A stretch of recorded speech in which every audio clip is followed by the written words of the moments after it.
Le royaume des cieux est ici et maintenant, loué en soit notre Père. C'est un temps de réjouissance, un temps d'allégresse qui est initié dès à présent. Loué en soit Jésus-Christ notre Maître. Heureux êtes-vous, les invités aux noces de l'agneau qui avaient entendu l'appel, qui vous êtes préparés et qui vous êtes approchés jusque donc dans cette maison, comme on vient de le chanter. Loué en soit Saint-Esprit, notre guide. Bienvenue à chacune, chacun pour ce culte, en présence du Roi des Rois, de son Fils, notre Sauveur, et de l'Esprit Saint. C'est un moment de joie, un moment de paix qui a été préparé spécialement pour vous et avec vous. Et bienvenue en particulier à la famille pastorale avec Étienne et Sandra, qui nous viennent de Acher, qui nous viennent de l'église baptiste de Acher. Étienne, parce que vous n'êtes pas venu seul, alors est-ce que tu veux bien juste nous dire deux petits mots de bonjour, quoi.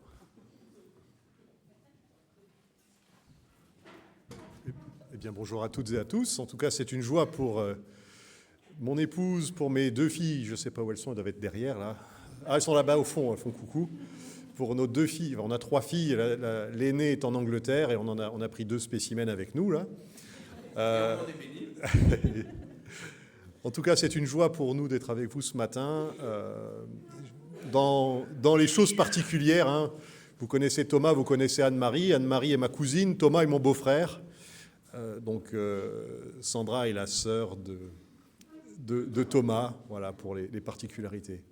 Et puis nous faisons partie de la grande famille du Seigneur. Et vraiment, c'est une joie encore une fois pour nous d'être avec vous ce matin. Merci beaucoup Étienne, merci beaucoup Sandra, merci pour votre ministère à Acher et le ministère que vous allez partager ici auprès de cette communauté. Frères et sœurs, je vous propose qu'on confesse la foi de l'Église selon le symbole des apôtres, parce qu'on se tient devant le Seigneur et on va lui dire qu'on croit vraiment en lui. Et comme ça va nous donner des forces pour le culte, et puis ça va nous donner des forces peut-être pour quand on sortira, pour aussi oser, Sophia, dire au monde entier en quoi on croit, ok ? Je crois en Dieu, le Père Tout-Puissant, Créateur du ciel et de la terre. Je crois en Jésus-Christ, son Saint, notre Seigneur, qui a été conçu du Saint-Esprit et qui est né de la Vierge Marie. Il a souffert sous Ponce Pilate. Il a été crucifié, il est mort, il a été enseveli, il est descendu aux enfers. Le troisième jour, il est ressuscité des morts. Il est monté au ciel, il siège à la droite de Dieu, le Père Tout-Puissant. De là, il reviendra pour juger les vivants et les morts. Je crois au Saint-Esprit, la Sainte Église universelle, la communion des saints, la rémission des péchés, la résurrection de la chair et la vie éternelle. Amen. Amen. Je vous invite à prendre place maintenant.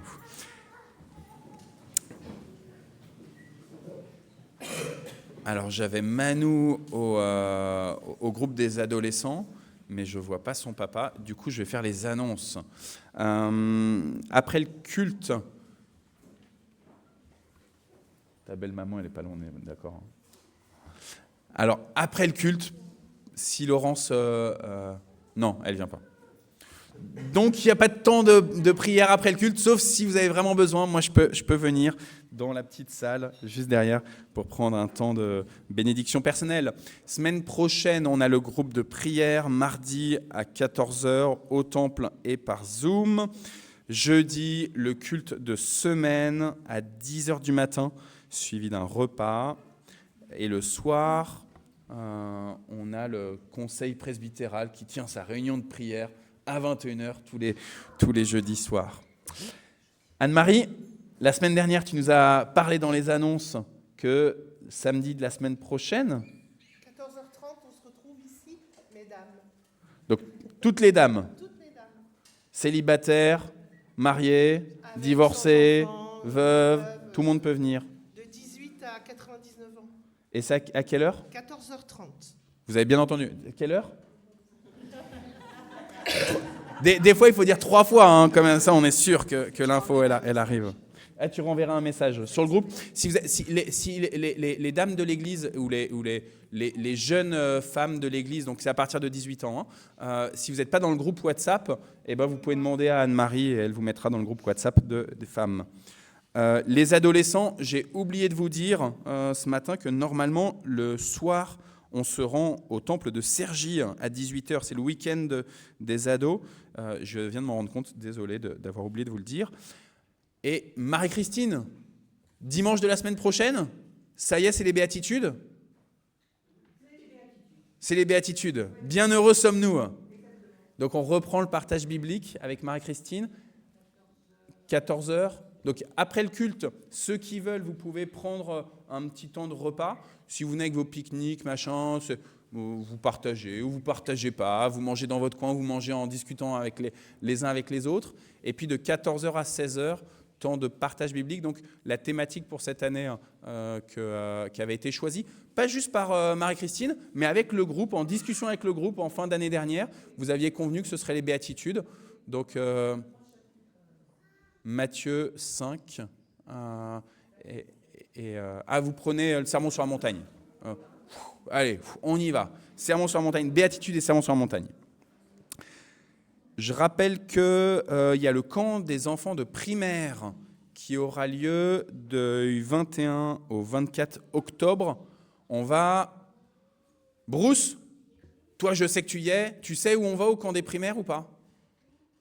C'est vers où ? Est-ce que c'est vers la mer ou c'est pas vers la mer ou c'est vers la montagne ou... Vers la mer, en Normandie, près d'Étretat. D'accord ? Et ça va être trop bien. Cathy, est-ce que tu veux bien juste aussi venir ici, s'il te plaît ? Je te donne la parole, puisque pendant le temps des vacances scolaires, donc on commence avec le camp des primaires, mais on finit avec autre chose, et c'est toi qui es la meilleure pour en parler. Bonjour à tous. Oui, donc je vais vous parler de Holy Winds. C'est la 3e édition, 3e année qu'on fait une célébration au moment de fin octobre, début novembre pour les enfants. Donc nous ne fêtons pas Halloween, mais bien Holy Winds. où donc on fait une fête pour que les enfants aient aussi de quoi célébrer, qu'ils puissent se déguiser, qu'ils puissent manger un bon goûter, faire plein de jeux. Mais nous, on célèbre la vie, la joie, la création. Et donc, on leur parle aussi de pourquoi nous ne célébrons pas Halloween et pourquoi nous préférons fêter ce que Dieu a créé pour nous. Et du coup, la date, c'est le samedi 2 novembre à partir de 14h jusqu'à 17h. C'est ouvert évidemment à tous les enfants maternels, primaires, début collège. Après, voilà, si vos collégiens veulent venir, ils sont vraiment les bienvenus, mais je pense qu'ils seront là plus en tant qu'aide et animateurs, parce qu'on a besoin aussi un peu de soutien. Et voilà, donc si vous avez plus de questions, vous voulez des informations, vous pouvez venir me voir. Ah, le thème. Oui, chaque année, on essaye de faire un thème. Et cette année, on a décidé d'aller explorer l'espace. Donc voilà, on va aller dans l'espace cette année. Donc les enfants, notez ça dans votre calendrier, le 2 novembre, de 14h à 17h. Tu as parlé de se costumer. Oui. Du coup, est-ce qu'il faut que les déguisements des enfants, ils aillent dans le thème de l'espace? Est-ce qu'on va avoir que des spationautes Alors, si vous êtes très créatif et que vous aimez faire des choses avec vos mains, ce que j'aime bien, moi, avec des bouteilles, vous pouvez créer des fusées dans votre dos. Il y a plein de choses à faire. Vous pouvez aller sur Pinterest avec papa, maman. Mais sinon, c'est ouvert. Si vous avez un super déguisement de super-héros que vous avez absolument envie de mettre, eh ben, vous n'êtes pas obligé de vous déguiser que dans le thème. Par contre, les déguisements, on ne prend pas les sorcières, les monstres et les têtes qui font peur. Nous, on ne va pas là-dedans. On fait que les beaux déguisements qui sont jolis, rigolos. Et puis, oui, il y a des invitations. Dans les ISBA. Donc, elles sont dans les ISBA, mais on peut vous les distribuer. Vous pouvez les donner à vos copains de classe, à vos camarades de l'école. C'est ouvert à eux aussi. Donc, voilà, n'hésitez pas. Merci beaucoup, Cathy. Est-ce qu'il y a 2 enfants qui veulent bien s'occuper des quêteuses? Merci beaucoup, Noah. Merci beaucoup, Esther. En même temps que vous passez les quêteuses, je rappelle que... Donc, je parlais du groupe WhatsApp des femmes. Il y a un groupe pour l'ensemble de la communauté. Il suffit juste de scanner le QR code qui est là-bas. C'est un QR code vert et noir. Vous le scannez et ça va directement vous mettre la communauté WhatsApp et vous mettez « Rejoindre ». Vous pouvez aussi, merci aussi, parfait Thomas, ouais, tu peux le mettre comme ça, les gens avec leur téléphone s'ils veulent, tchac, ils peuvent, je ne sais pas si ça marche, tu vois, à distance, c'est un peu, ouais. Et vous pouvez aussi, sur l'application pour lire la Bible, l'application YouVersion, hein, l'application la plus diffusée, vous pouvez indiquer que vous êtes membre de l'église de Mantes. Et grâce à ça, vous aurez aussi des annonces. Il y a la newsletter aussi, la lettre de nouvelles du lundi. Tous les lundis, on envoie une lettre de nouvelles. Il y a évidemment voilà, oh là là, il y a déjà tout. Parfait. Merci Thomas, tu mets tout. Merci les enfants.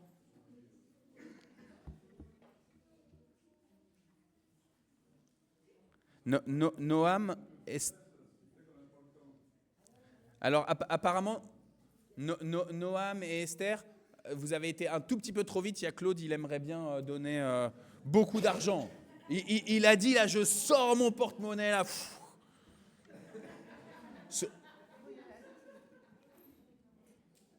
Claude, tu peux en garder pour la semaine prochaine aussi. Tu n'es pas obligé de tout mettre maintenant. Merci, sœurs et frères, pour votre générosité pour l'Église. Je vous propose de prier. Seigneur Dieu notre Père, nous n'avons absolument rien à t'offrir, à amener ici qui ne vienne d'abord de toi. Alors s'il te plaît, accepte cette offrande. On a pris sur nous, Seigneur, pour t'amener cet argent, considérant que c'était juste et bon de l'amener dans ton Église. Alors Seigneur, oui, donne-nous d'avoir un rapport qui soit juste avec tous nos biens matériels et notamment nos finances. Et nous te supplions que notre Église, elle puisse aussi avoir un juste rapport de l'utilisation de ses finances pour qu'on puisse nous servir de cet argent pour annoncer ton évangile, ta royauté, ta seigneurie, ici à Mantes et dans le Mantois. Oui Seigneur, utilise permets-nous d'utiliser cet argent conformément à ta volonté.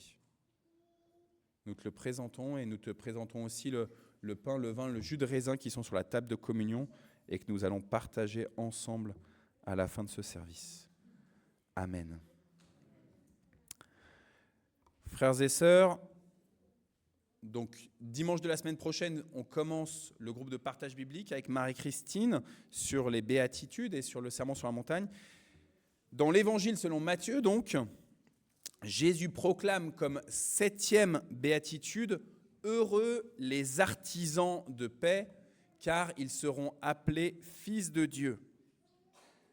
Quelle merveilleuse parole de Jésus que cette béatitude, cette mise en relation de la joie, heureux, ou ils sont heureux, avec le travail de faiseur de paix.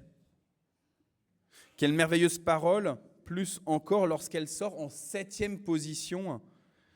Et vous le savez, même s'il y aura une 8e béatitude, comme un débordement, comme un flot comme ça continu de béatitudes, un toujours plus, vous savez que le chiffre 7, combien il est important et qui vient nous signifier le tout a été créé, le tout a été accompli.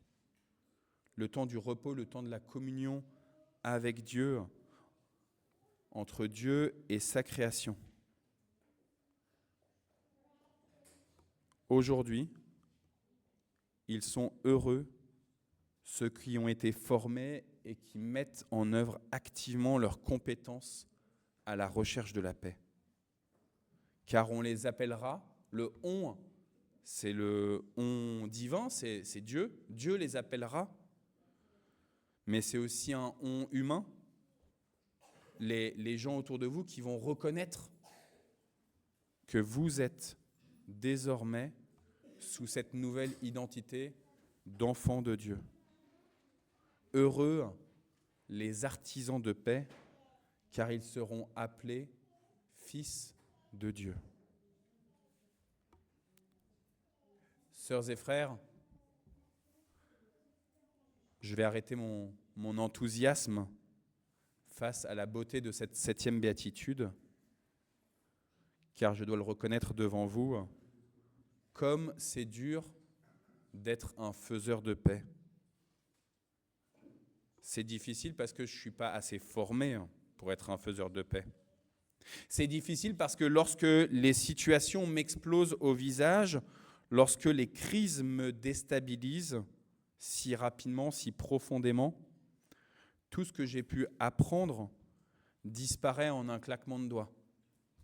Et alors je ne suis plus un faiseur de paix. Vous pouvez vous asseoir devant, les garçons. Pour certains d'entre nous, cette situation de crise provoque une réaction vive. C'est mon cas personnellement à moi, Arnaud, tel un rhinocéros qui bourrine. Pour d'autres, ces situations de crise provoquent un renfermement, tel un hérisson qui se recroqueville en lui-même en attendant que ça passe. Avec Isabelle, on a sorti cette semaine un hérisson du poulailler. On l'a sorti avec une petite pelle, on l'a mis devant le poulailler, on a bien refermé le poulailler. On est repassé, Isabelle est repassée une demi-heure après. Il était toujours dans la même position, il n'avait pas bougé, toujours recroquevillé sur lui-même, alors qu'on était parti entre-temps. Sœurs et frères, quand nous avons tant de mal à suivre la vision de Dieu sur nous, heureux les artisans de paix, car ils seront appelés fils de Dieu, il ne nous reste plus qu'une seule chose qui peut réellement et profondément avoir de l'impact, la prière. Alors je vous propose que nous confessions, reconnaissions dans l'intimité, dans le secret de l'esprit, dans notre intimité avec notre grand frère Jésus, sous le regard de notre Créateur, la puissance de notre péché. Et donc nous prenons un temps de silence.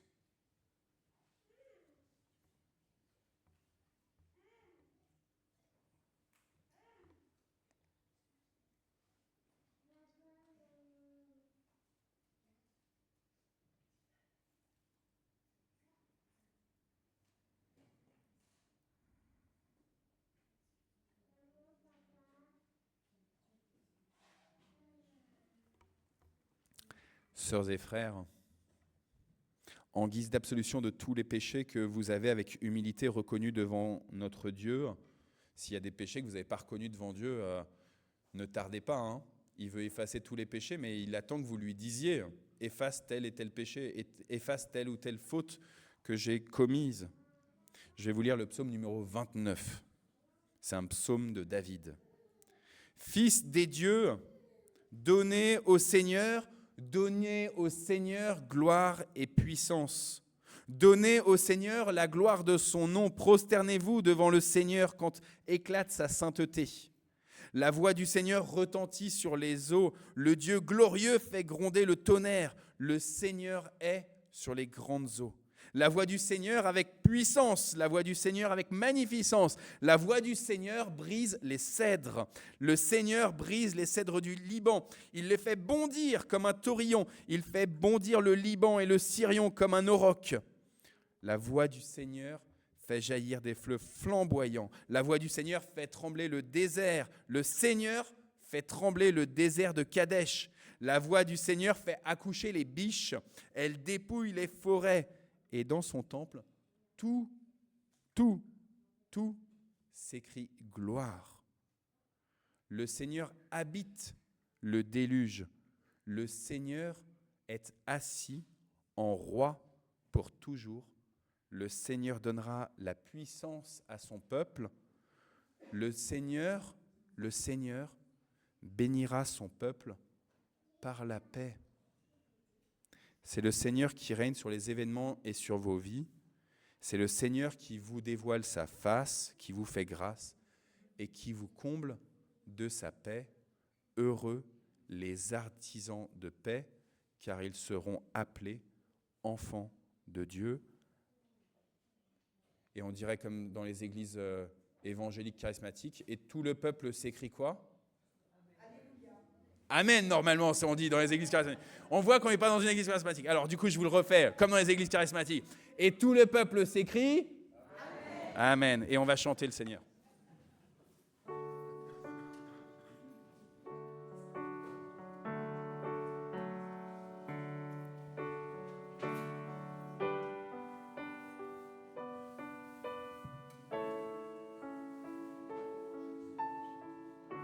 Tu étais là dès la création, Fils unique du Dieu très haut.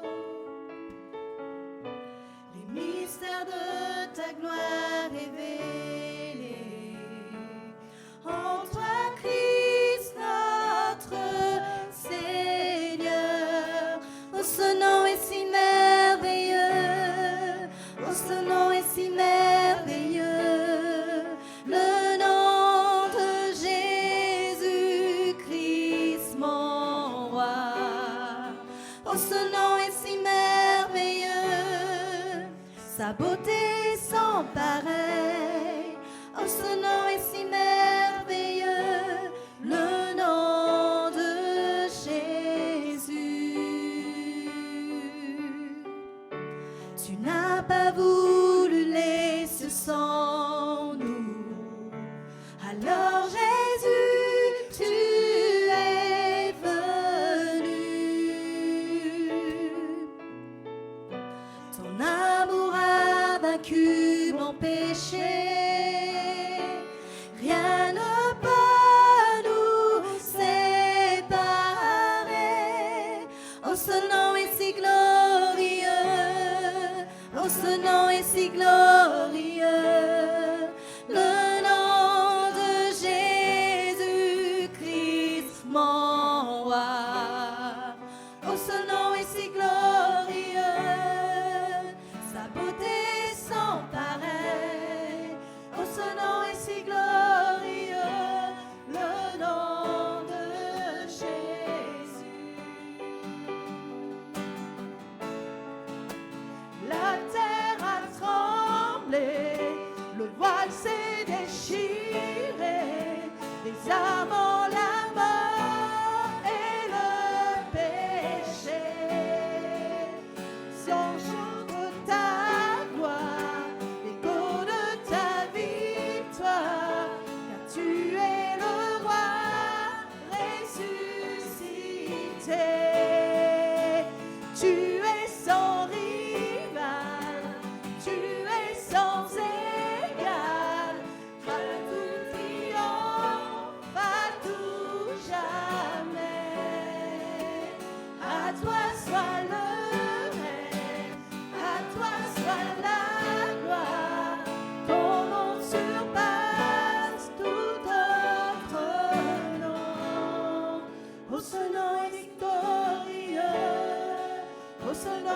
victorieux, le nom de Jésus-Christ, mon roi.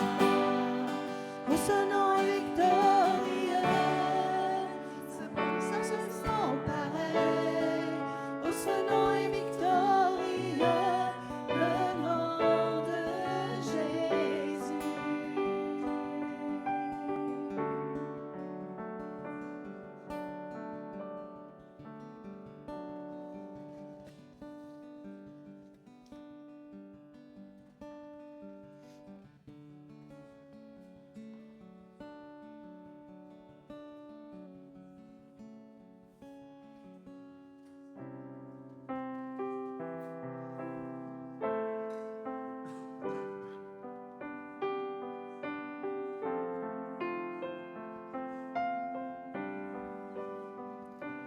Quand je songe l'univers,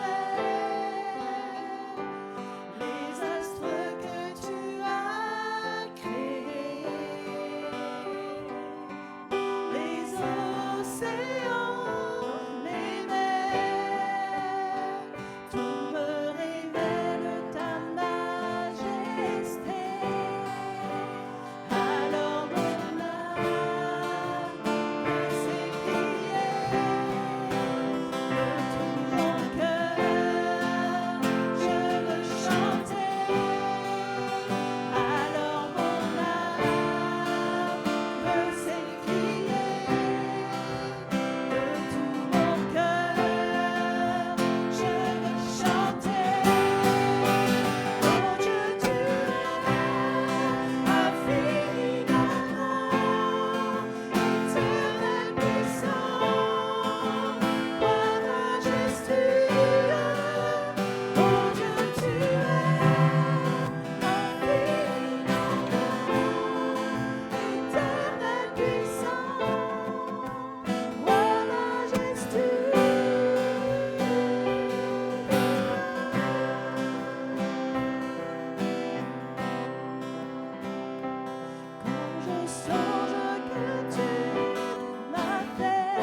Amen, amen. Je vous invite à prendre place.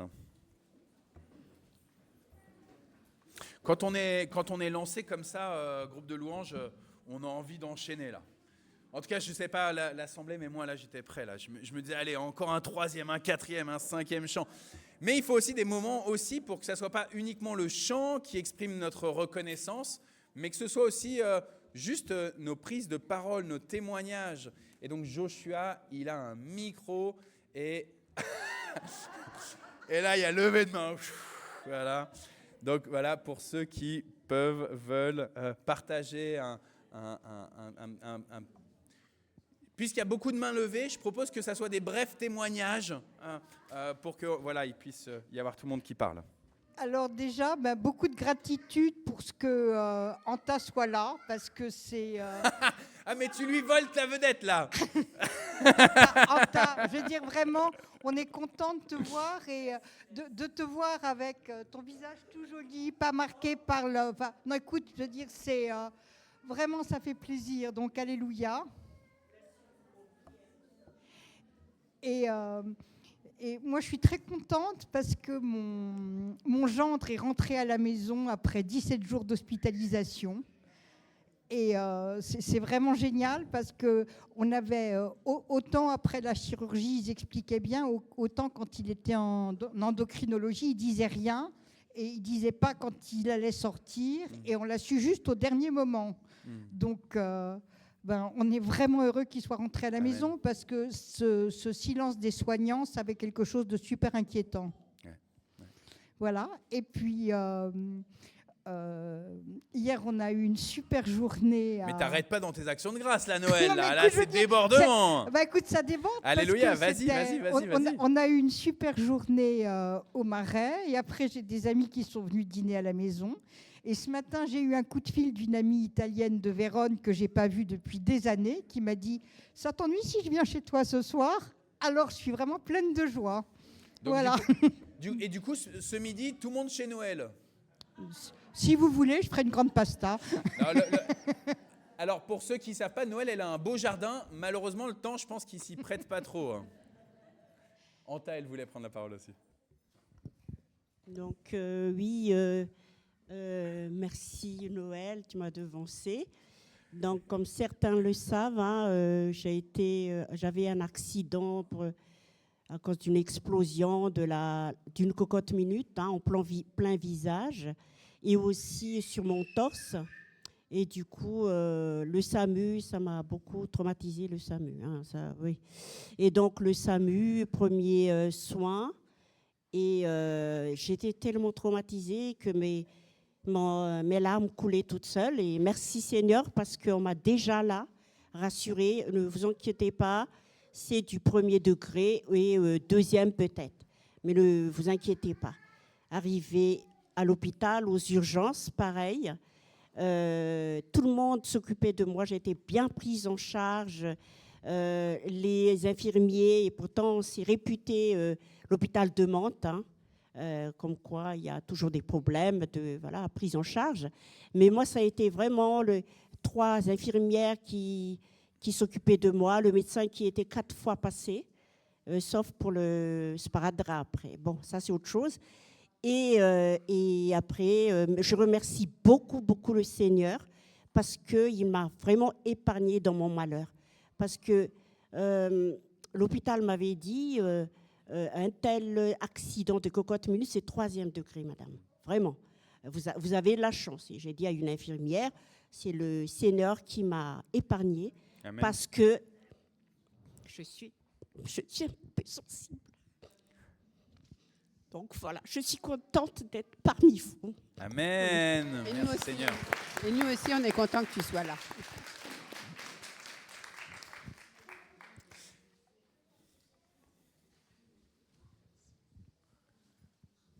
Alors, bonjour à tous.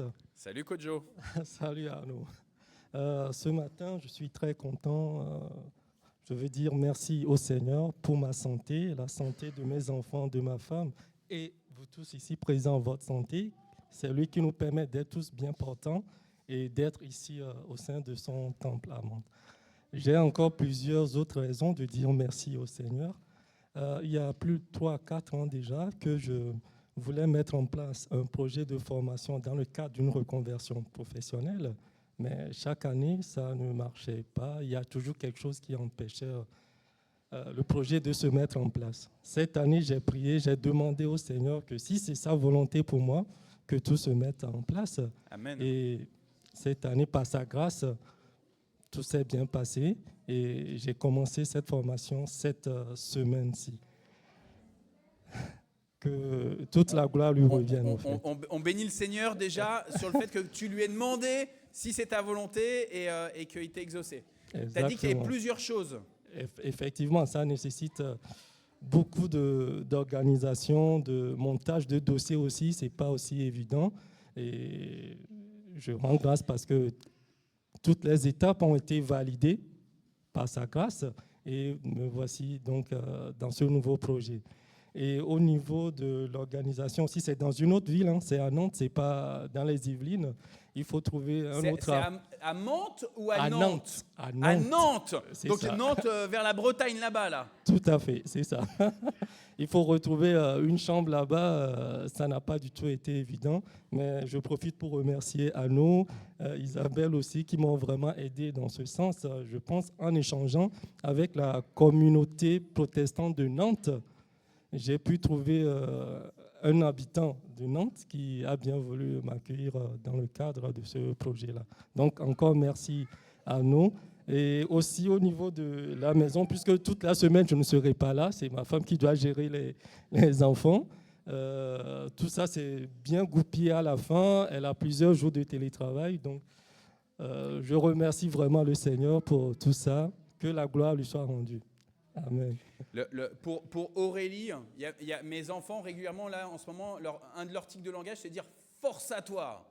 Alors du coup, force à toi Aurélie, que l'Esprit Saint soit à te guider pour Iliane, pour Talia, et on sait qu'il est fidèle et que ça va super bien se passer. Et toi, Kojo, quand tu vas rentrer le week-end auprès de ta maisonnée, et ben vous allez vivre des moments de bénédiction. Et c'est juste 1 an, mais ça va être 1 an où vous allez grandir aussi. Merci vraiment. Merci. Alors, c'est Joshua qui a le micro, donc il faut que tu fasses signe à Joshua.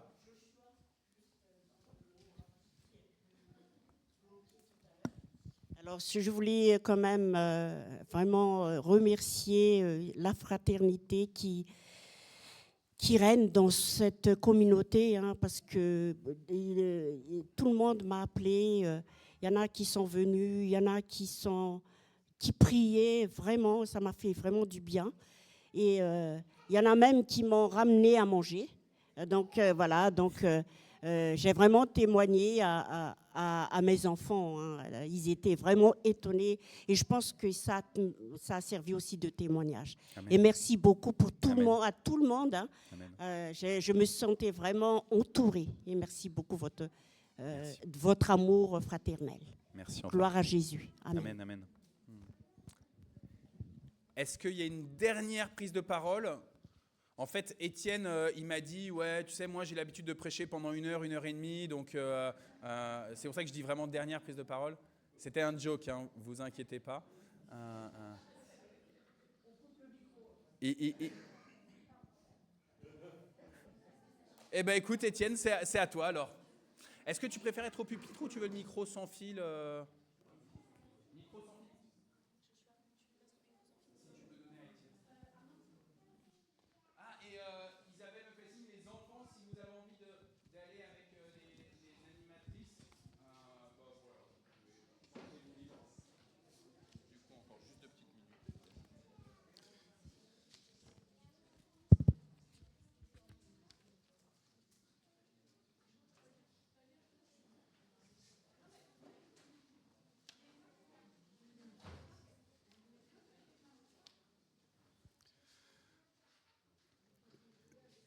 Je profite juste de cet intermède. Hein. J'ai oublié de dire tout à l'heure, mais vous avez les salutations des églises baptistes Maranatha.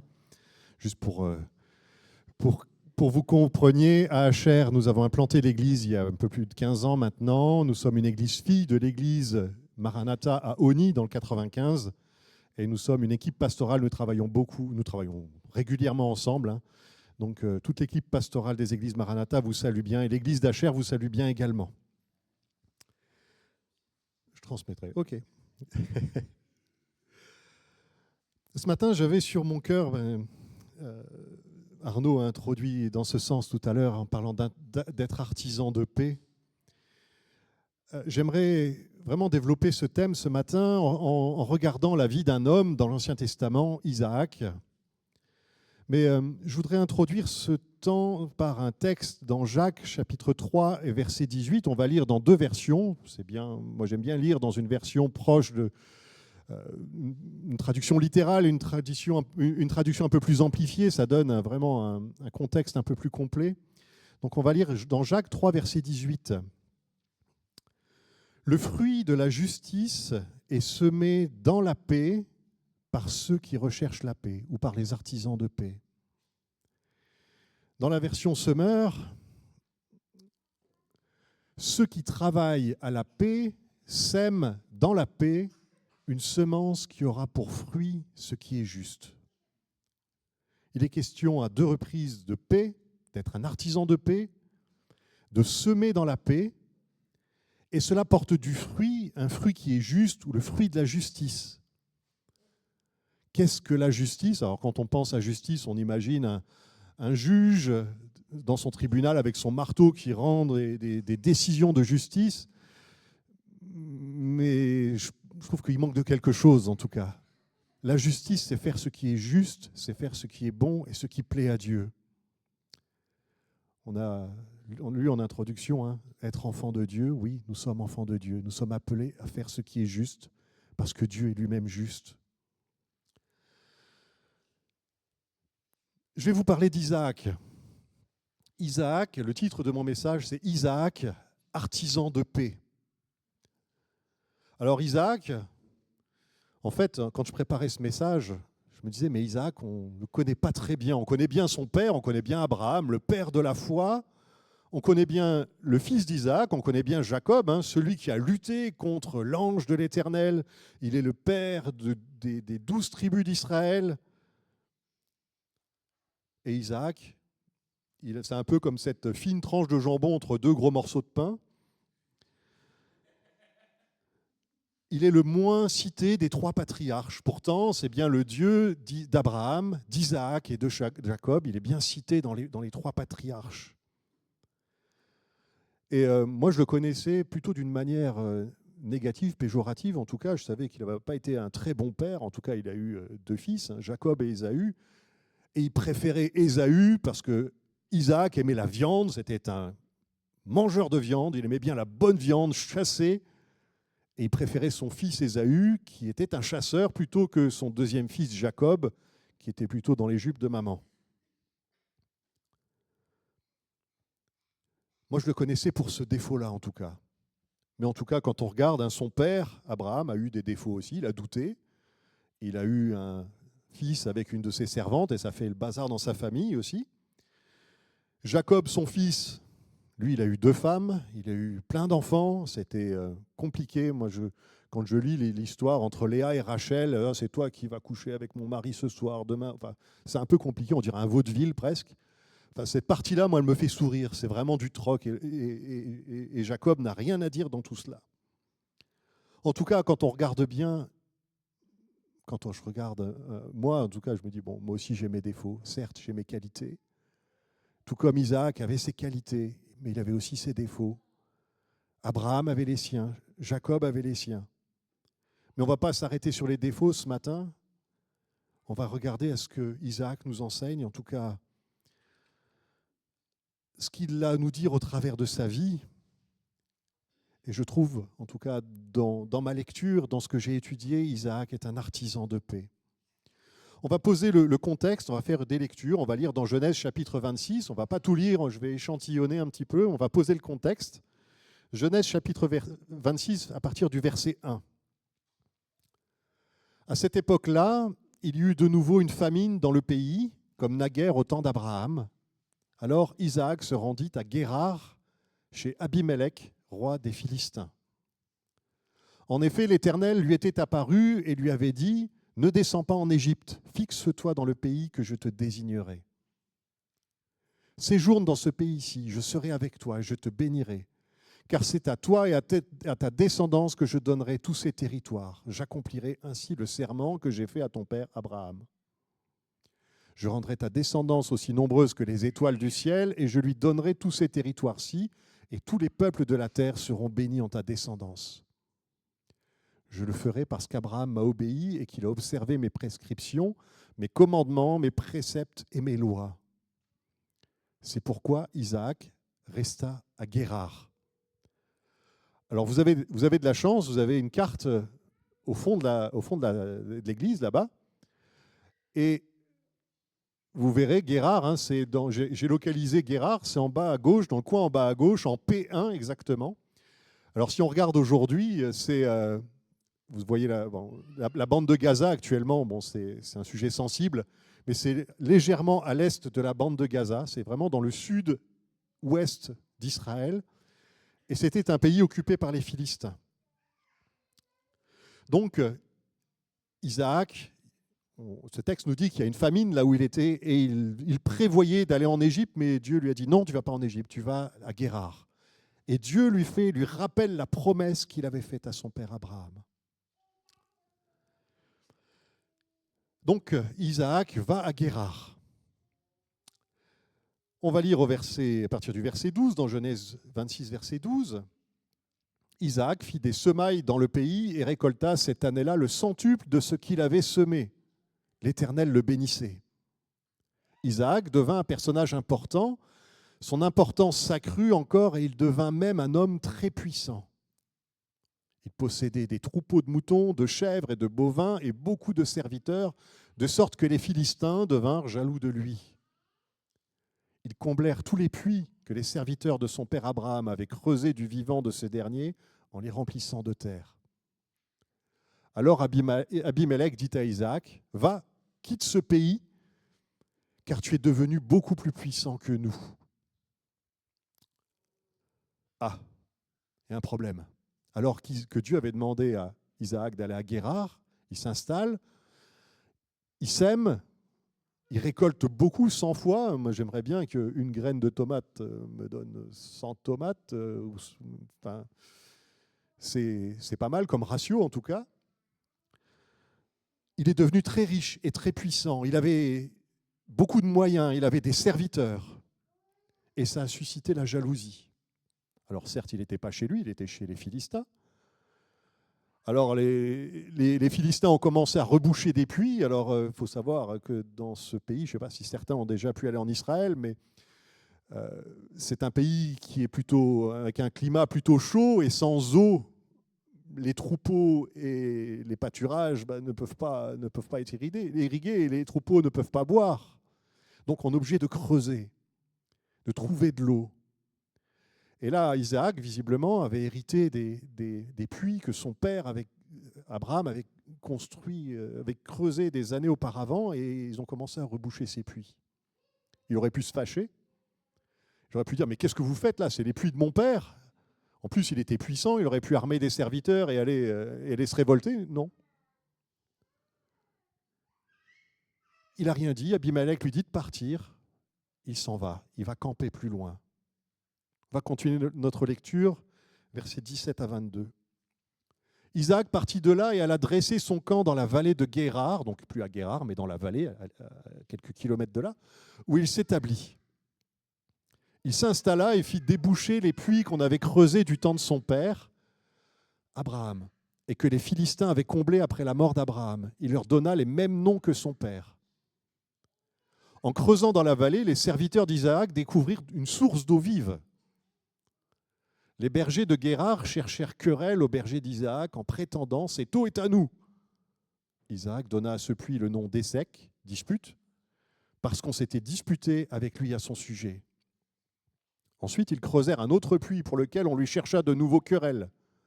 Il le nomma Sitna, opposition. Puis il partit de là et creusa un autre puits pour lequel on ne lui chercha pas querelle.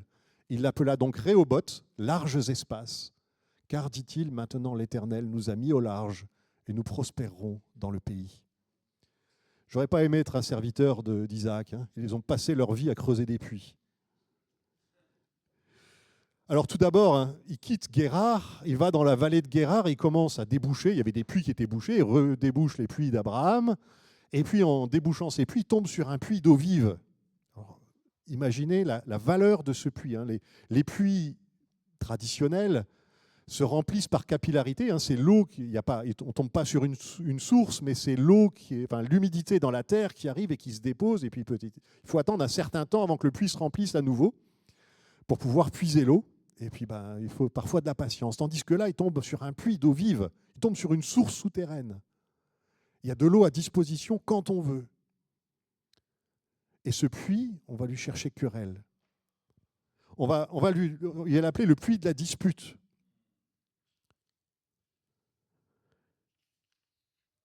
Encore une fois, Isaac aurait pu réagir en mobilisant ses serviteurs, en les armant, en disant non, ça c'est mon puits là, moi. C'est moi qui l'ai creusé. Il laisse le puits de la dispute et il va plus loin. Il a abandonné le puits de la dispute car il recherchait la paix. Il aurait pu argumenter avec eux, entretenir la dispute.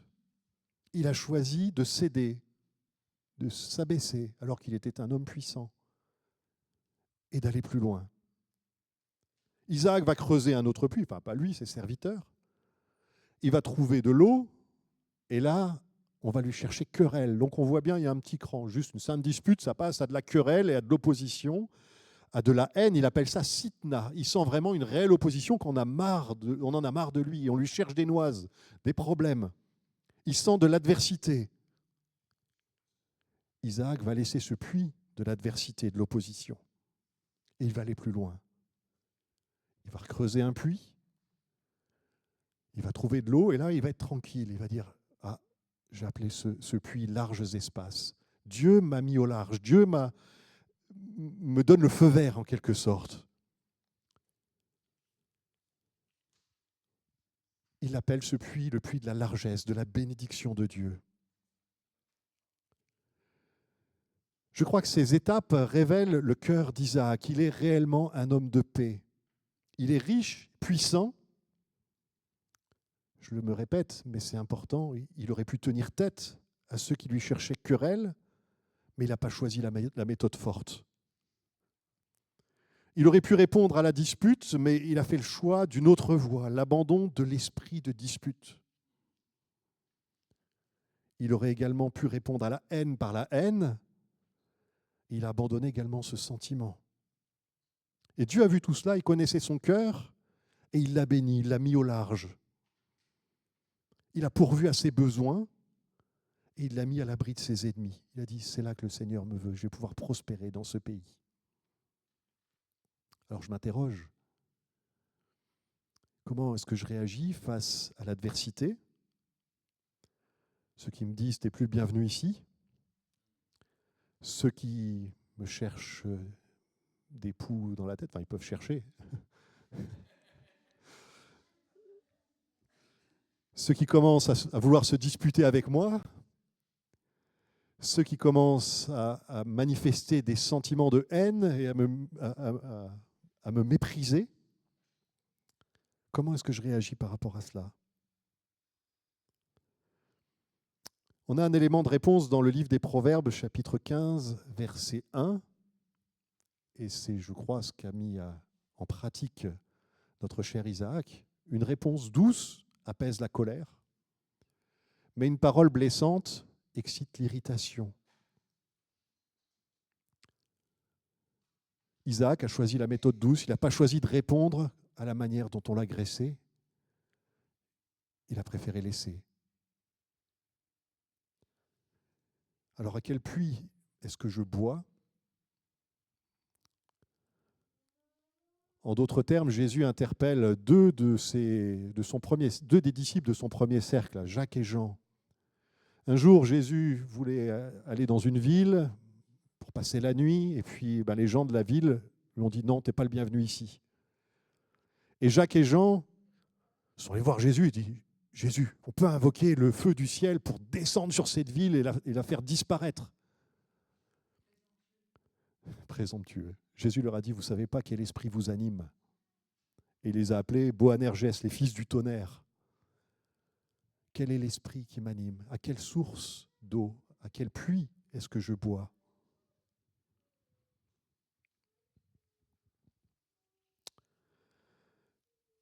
On va aller un petit peu plus loin, parce que ça ne s'arrête pas là. Il est resté quelque temps à Guérard, mais il avait le mal du pays, notre cher Isaac.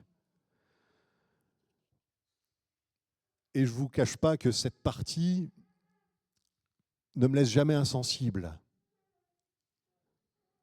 Vous allez comprendre pourquoi. Genèse 26, versets 23 à 33. Donc de là, il remonta à Beersheba. Alors si vous regardez sur la carte, c'est légèrement au sud-est de Guérard. Il a 30 km à peu près, à vol d'oiseau. Donc de là, il remonta à Beersheba. L'Éternel lui apparut dans la nuit et dit, je suis le Dieu d'Abraham, ton père. Ne crains point, car je suis avec toi. Je te bénirai et je multiplierai ta postérité à cause d'Abraham, mon serviteur. Il bâtit là un autel, invoqua le nom de l'Éternel, il dressa sa tente et les serviteurs d'Isaac, ils creusèrent un puits. Abimelech vint de Guérar auprès de lui avec Ahuzat, son ami, et Picol, le chef de son armée. C'est pas moi qui choisis les noms. Isaac leur dit, pourquoi venez-vous avec moi puisque vous me haïssez et que vous m'avez renvoyé de chez vous? Ils répondirent, nous voyons que l'Éternel est avec toi. C'est pourquoi nous disons qu'il y ait un serment entre nous. Je ne disais pas la bonne version. L'Éternel est avec toi et nous nous sommes dit, nous devrions nous engager, nous et toi, par serment. Nous voudrions donc faire alliance avec toi. Promets-nous, en le jurant, de ne pas nous faire de mal, comme nous ne t'avons pas fait de mal, car nous t'avons toujours bien traité et nous t'avons laissé partir sain et sauf. À présent, tu es béni par l'Éternel. Isaac leur fit préparer un grand festin, ils mangèrent et burent. Et le lendemain, de bon matin, ils s'engagèrent l'un envers l'autre par serment, puis Isaac les reconduit et ils le quittèrent en bons termes. Or, ce même jour, les serviteurs d'Isaac vinrent lui annoncer qu'ils avaient trouvé de l'eau dans le puits qu'ils étaient en train de creuser. Alors Isaac appela ce puits Shibéa, serment. C'est pour cela que la ville se nomme Beersheba, le puits du serment, jusqu'à ce jour. Donc Isaac s'installe à Beersheba, donc il fait le voyage de là où il était, une trentaine de kilomètres, je le disais tout à l'heure. C'est la propriété connue et reconnue d'Abraham. On voit dans Genèse 21, Abimelech et son chef de l'armée Picol vont déjà revoir Abraham en Genèse 21. Il y avait une histoire de pluie déjà à cette époque. Je vous laisserai lire cela chez vous. Mais là, donc, Abimelech arrive avec une délégation. Enfin, juste avant, je suis allé un petit peu trop vite. Quand Isaac arrive à Beersheba, Dieu lui reparle directement et lui rappelle la promesse qu'il lui avait faite quelque temps auparavant alors qu'il était à Guérar. Il lui rappelle qu'il est le Dieu d'Abraham, son père, et qu'il n'a pas à craindre, qu'il sera avec lui, qu'il se multipliera, qu'il aura une descendance multiple à cause d'Abraham. Et Isaac a fait un autel à Dieu. Parfois, il est bien que Dieu nous rappelle les promesses qu'il nous a faites. Elles n'ont pas changé, mais on a besoin de nous en souvenir de ces promesses. Et probablement qu'Isaac en avait besoin à ce moment-là. Isaac va faire creuser un puits, un énième puits. Et puis donc arrive Abimelech. Alors, Abimelech, imaginez, Abimelech arrive avec sa délégation, toc, toc, toc, monsieur Isaac, il frappe à la porte de la tente. Isaac le voit et lui dit, mais vite son cœur, on voit au verset 27, si tu veux bien le remettre, Thomas, s'il te plaît.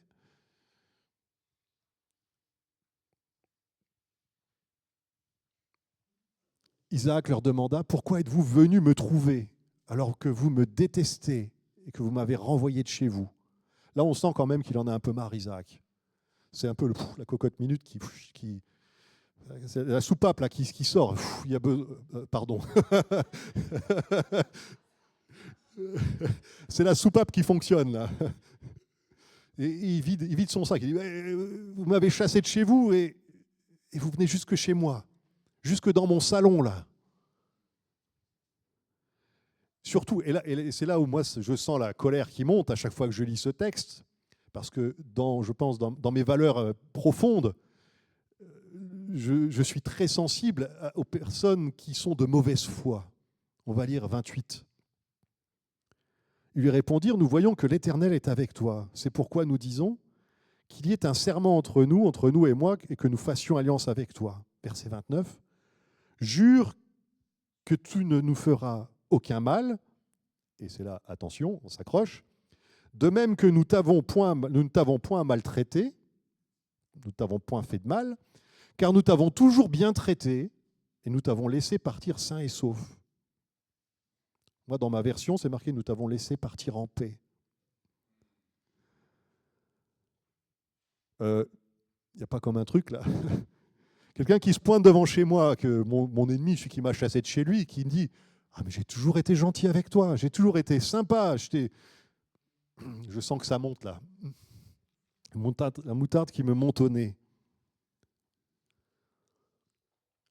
Comment est-ce que j'aurais accueilli une telle personne de si mauvaise foi?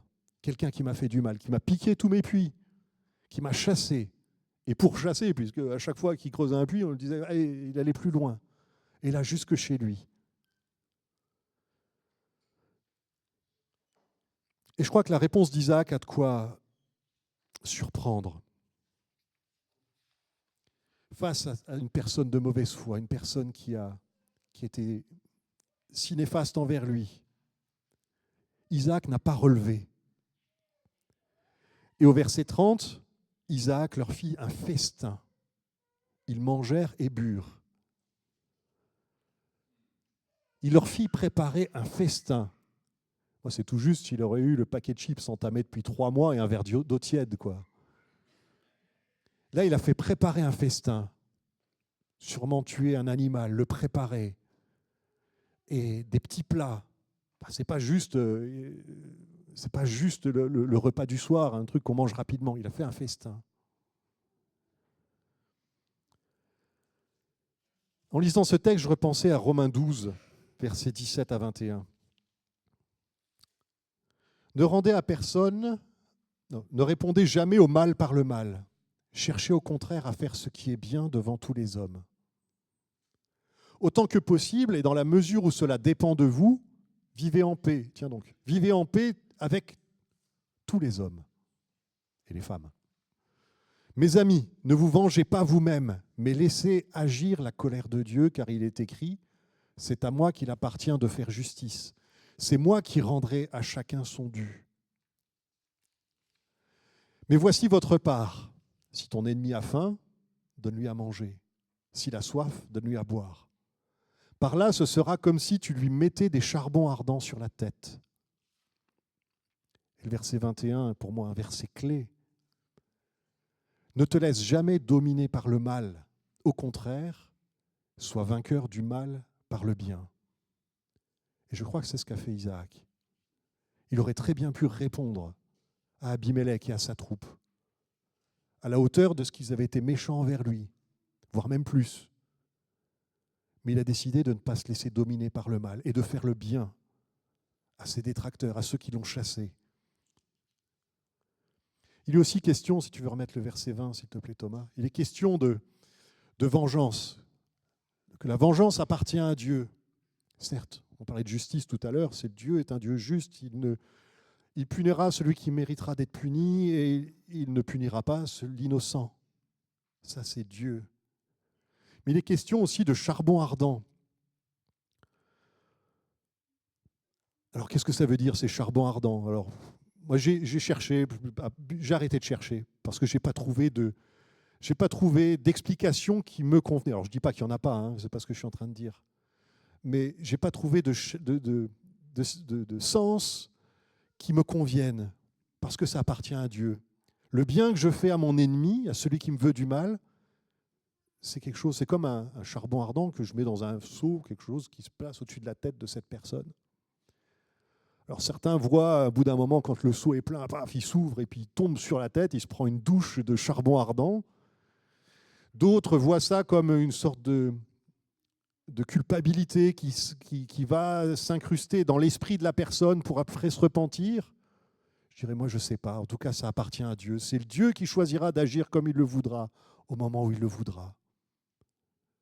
Je me confie en Dieu, au Dieu de la justice, et c'est à lui de faire ce qu'il faudra au moment voulu. Mais moi, mon rôle, c'est d'être vainqueur du mal par le bien. Il y a un jour, un homme ou une femme, je ne sais pas, j'ai entendu dire en tout cas que rendre le mal pour le bien, ça vient du diable. Hein. Si on fait du bien et que je rends le mal, c'est une inspiration diabolique.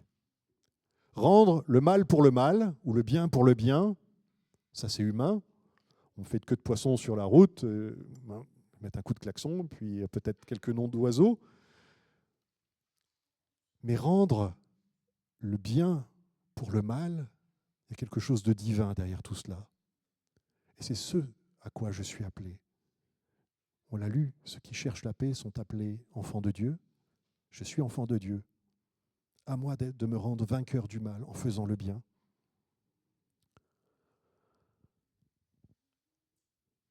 Je reviens à mon histoire d'Isaac. Il a dû ravaler son orgueil, son désir d'argumenter face à Abimélec, mais il a fait ce festin, il a accueilli Abimélec chez lui.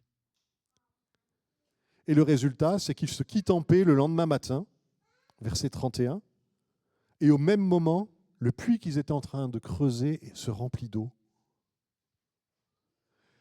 Je crois que Dieu a vu Isaac. Il a fait ce serment avec Abimélec d'un pacte de non-agression, et Dieu était sensible à cela, je crois en tout cas. Et d'ailleurs, il a appelé ce puits le puits du serment. Je dis voilà une source, l'approbation de Dieu sur l'attitude d'Isaac. D'ailleurs, Isaac a appelé cela le puits du serment. Je reviens à mon verset que j'ai lu, du verset dans Jacques 3, 18. Le fruit de la justice est semé dans la paix par les artisans de paix. Soyons des artisans de paix comme Isaac est un artisan de paix. Oui, il faut peut-être parfois s'asseoir sur son honneur, s'asseoir sur son orgueil, son envie de répondre lorsqu'on nous chatouille. Et je suis au premier rang dans ce cas-là. C'est ce qu'a fait Isaac en tout cas. Et je crois que ça doit être un exemple pour nous. On ne sait pas ce qui s'est passé ensuite pour Abimélec, mais je pense que l'accueil que lui a réservé Isaac, le festin, il a dû en garder un bon souvenir, et l'alliance qu'ils en ont fait, ça a dû lui rester dans sa mémoire pendant un moment. Alors que nous puissions adopter l'attitude d'Isaac, d'abandonner le puits de la dispute, d'abandonner le puits de la haine et de l'opposition, ne pas répondre à la provocation au sens, à la hauteur de cette provocation, mais faire bon accueil, et j'insiste sur le fait bon accueil à notre ennemi, et puis laissons Dieu agir. Autant que cela dépende de vous, nous avons lu dans le texte de Romains. Nous devons faire tous nos efforts à cela. Cela plaît à Dieu d'être des artisans de paix, et il ne manquera pas de nous le faire savoir. Et je terminerai par Matthieu 5, 9. Heureux ceux qui répandent autour d'eux la paix, car Dieu les reconnaîtra pour ses fils. Amen. Si tu permets, je voudrais juste prier, que nous puissions incliner nos têtes. Seigneur, tu nous interpelles au travers de la vie d'Isaac, qui était cet artisan de paix et qui nous parle au travers de cet exemple. À titre personnel, j'aurais probablement pas réagi comme il l'a fait. Mais Seigneur, tu interpelles nos cœurs ce matin. Peut-être que tu fais remonter en nous des situations dans lesquelles nous avons manqué d'être des artisans de paix. Seigneur, tu vois tout cela, oui, tu connais nos cœurs, tu connais nos vies. Et Seigneur, je te prie pour que nous puissions devenir ces artisans de paix, comme toi tu le veux. Mettre de côté notre orgueil, notre ego, notre fierté, et te mettre toi, Seigneur. Donne-nous d'être vainqueurs du mal par le bien. Merci, Seigneur.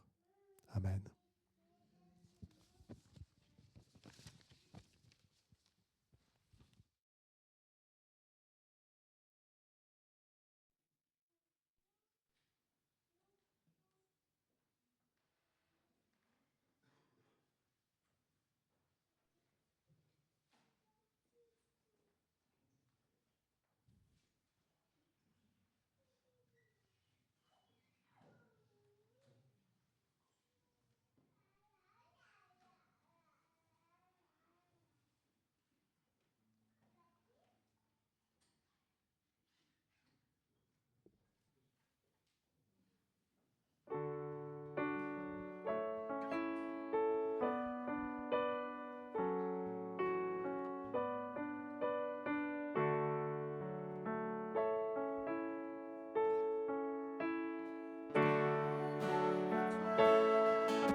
Seigneur Dieu notre Père, nous te bénissons pour nos ancêtres qui, inspirés par Esprit Saint, ont participé à l'avancement de ton royaume en annonçant avec leur bouche et en œuvrant avec leurs mains.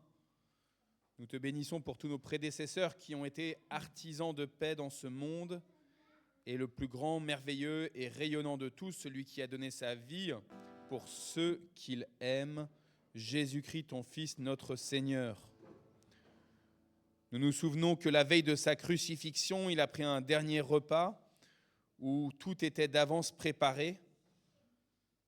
Le repas de la nuit du sacrifice de l'agneau, le repas de la nuit du répandage du sang sur les linteaux, le repas de la nuit de l'ange de la mort qui fauche pour accomplir la justice, de l'ange de la mort qui tient compte du sang versé, le repas de la nuit de la voie nouvelle vers la liberté.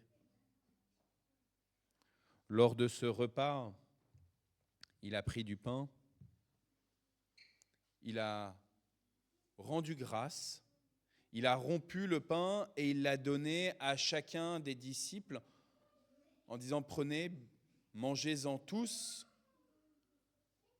voici mon corps, il est donné pour vous et pour la multitude. »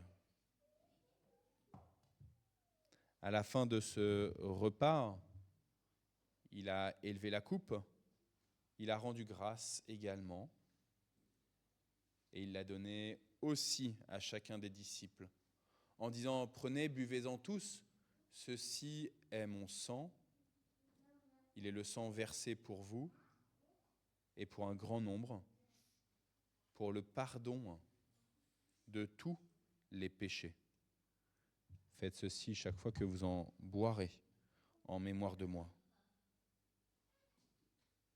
Je vous ai proposé tout à l'heure de prendre un temps de silence pour confesser votre péché devant Dieu.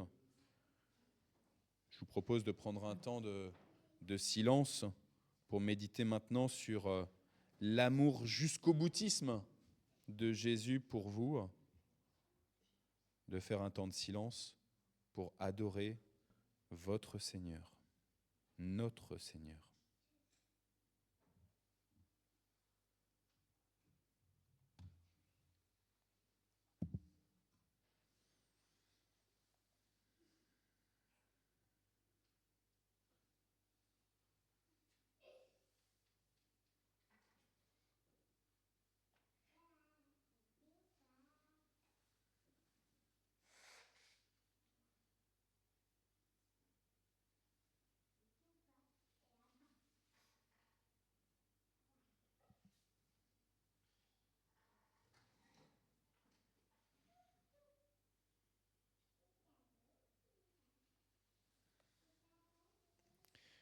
Jésus, tu as dit, « Je suis la lumière du monde. Celui qui marche à ma suite ne marchera pas dans les ténèbres. » C'est pourquoi nous te supplions que ta lumière illumine le pas des femmes et des hommes qui cherchent un chemin de justice et de paix. Permets à chacun de reconnaître les capacités que tu leur as accordées de prendre part à l'avancement de ton royaume. Donne-leur la disponibilité pour cette manifestation de ton règne. Que ta lumière, Seigneur Jésus, luise dans les régions du monde qui vivent l'aurore de la guerre. Nous te remettons les populations ukrainiennes, russes, israéliennes, gazaouis, libanaises, iraniennes, soudanaises. Que ta présence rassure ces populations. Que tes enfants entourent ces populations. Et que leurs dirigeants découvrent ta face et tes intentions à toi. Que ta lumière réchauffe le cœur de tous ceux qui vivent un moment de tension ou de séparation dans leur couple, dans leur famille, dans leur amitié, dans leur vie professionnelle, dans leur vie associative. Réconforte tous ceux qui traversent l'épreuve du doute et du désespoir. Que ta lumière guide les blessés, les malades, les mourants. Qu'elle brille aussi, ta lumière, aux yeux des personnes qui sont décédées, qu'elles puissent te rencontrer, Seigneur. Et suscite, Seigneur, s'il te plaît, l'espérance en ceux qui sont endeuillés. Nous te remettons, Seigneur, maintenant, dans le secret de nos cœurs, les personnes que nous connaissons et qui traversent l'une ou l'autre de ces situations.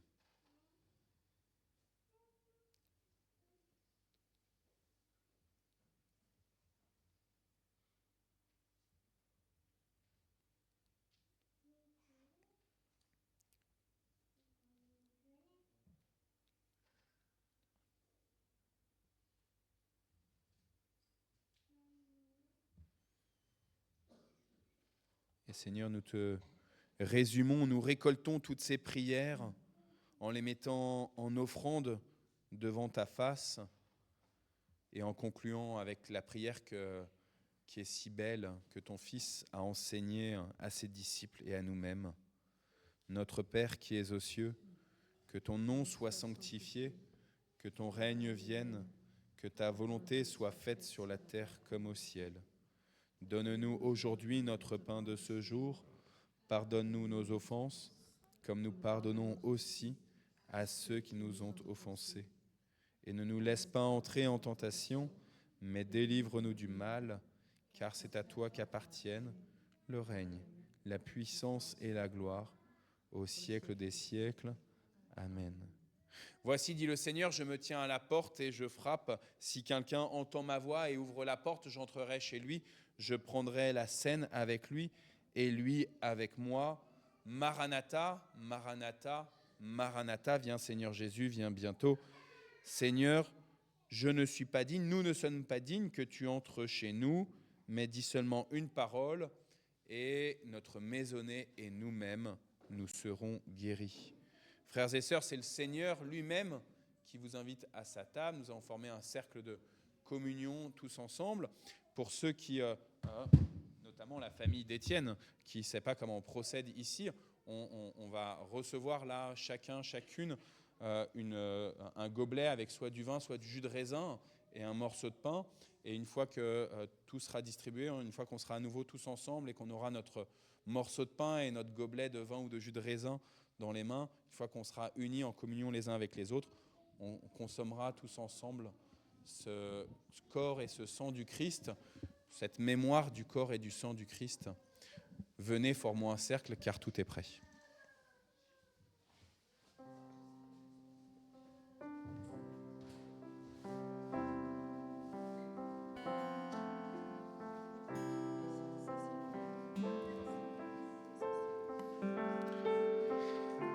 Et donc pour ceux qui se questionnent, le plateau avec la petite cordelette, c'est le plateau avec le vin.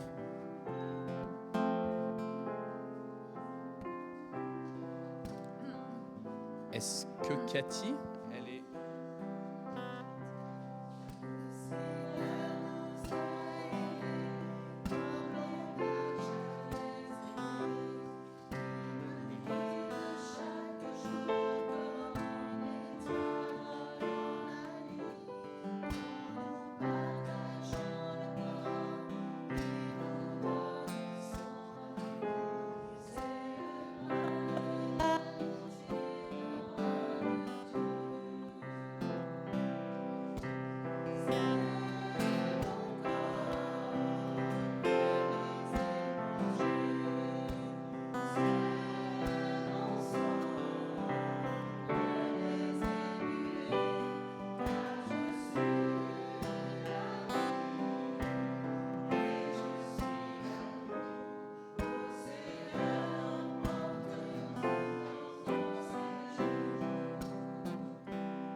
Prenez et mangez, ceci est mon corps, a dit le Seigneur.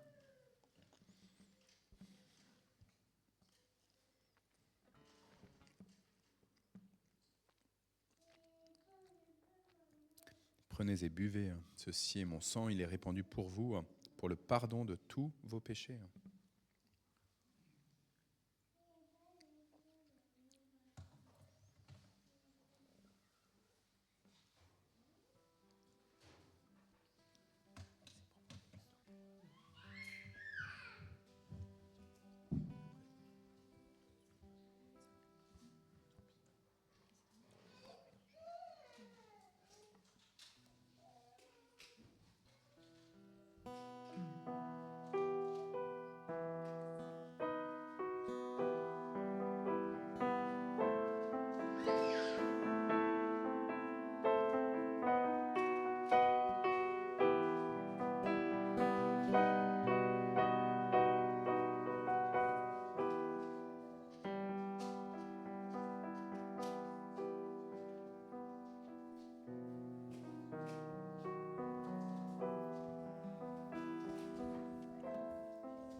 Dans l'Évangile selon Jean, au chapitre 14.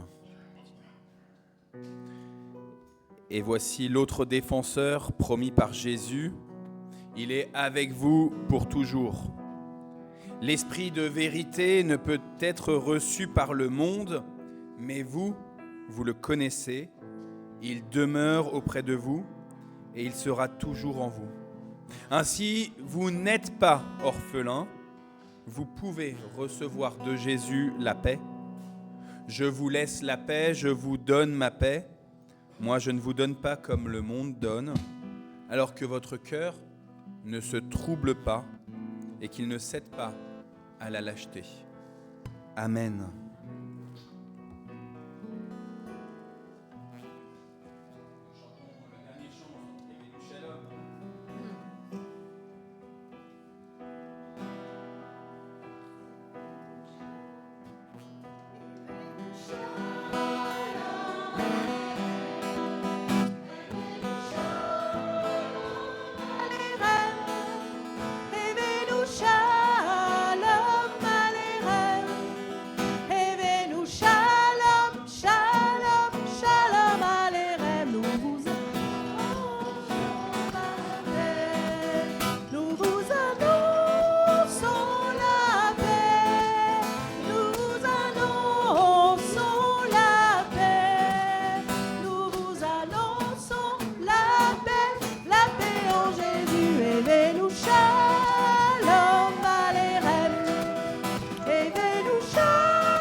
Bon dimanche à tous.